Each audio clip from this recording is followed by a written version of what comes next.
We've all seen it, a retro-style app, a mid-century inspired smart speaker, or a website emblazoned with VHS flicker filters,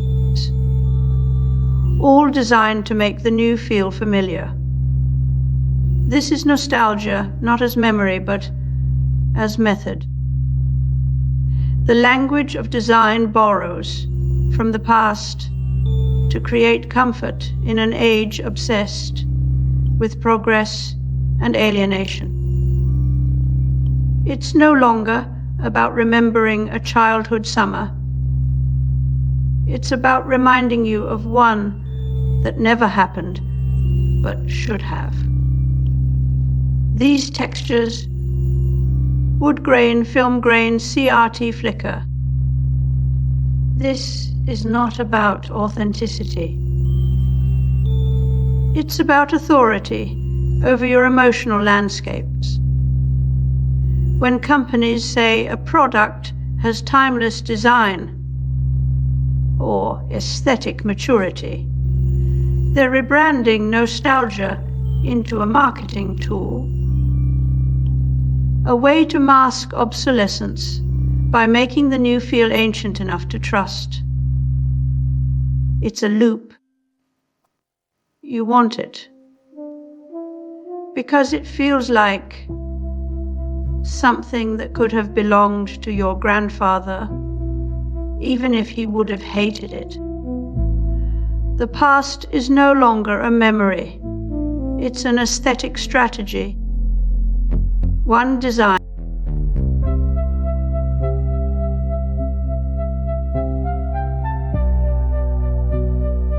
The year 1958 marked a pivotal turning point in American history, as Cold War tensions spurred unprecedented investment in science, education, and space exploration. Retro is not a phase, it's a product strategy. Look at how we market time itself as vintage, classic, or timeless. We don't just remember the past. We repackage it for the present. Nostalgia becomes a brand aesthetic, a way to dress up obsolescence in the robes of authenticity. When an item is labeled a vintage, it doesn't mean it's old. It means it's curated, filtered through a selective memory machine. The speaker touts modern design that's stunning in color, ingenious in design.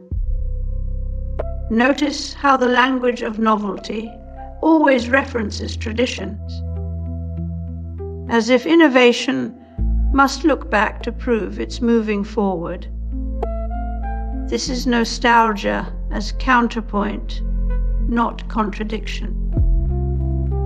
Design historians like Neil Postman have pointed out how technology absorbs cultural rituals to make them palatable, then redefines them through new media. The past becomes a comfort zone for the future. The paradox here is that nostalgia operates as both resistance and complicity. It gives the illusion of rejecting modernity, while, in fact, enabling it by making new things feel familiar. You can't buy progress outright, but you can package it with a warm coat of patina. The result: a past that never was, sold as if it were real.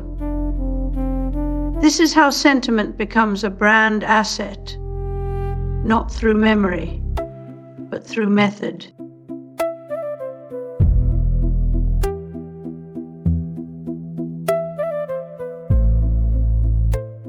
Everyone is talking about building websites and apps using AI and no-code tools. Tools like Cursor, Lovable, Windsurf, and others are becoming really popular, but there's a catch. They're all paid.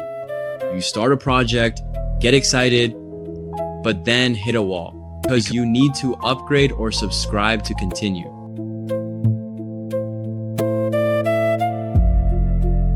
We have a new human being, and that's Chris Potter of Memetics Corporation, a new synthesizer, the Yamaha DX100, and a new computer, the Commodore Amiga.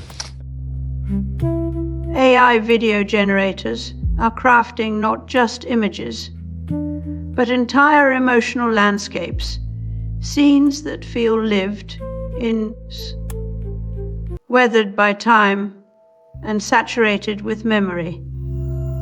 These algorithms don't aim to inform or educate. They seduce through familiarities. A prompt like a sunset in the 80s doesn't ask for a historical document.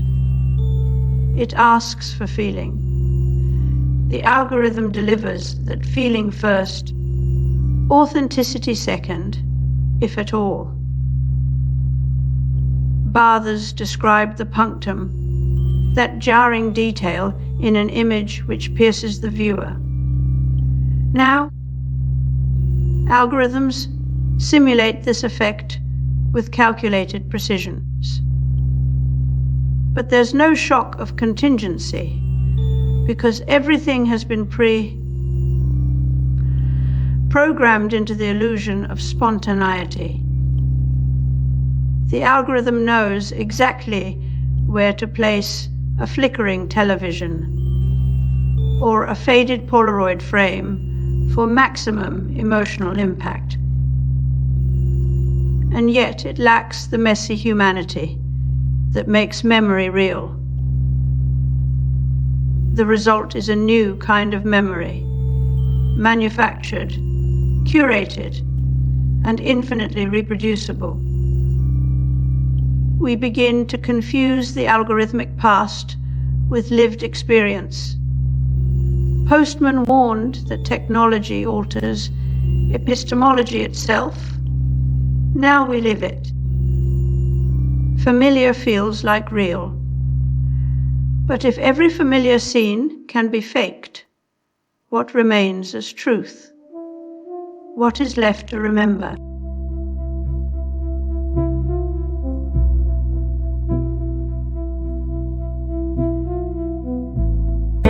Modern packaging does more than wrap and hold and conceal.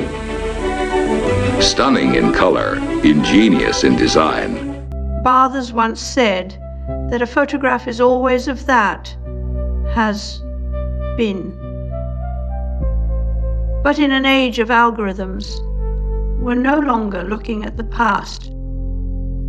We're being sold the illusion of it. Nostalgia, once rooted in memory and loss, now serves as a design principle, an aesthetic shortcut to evoke comfort in an overwhelming present.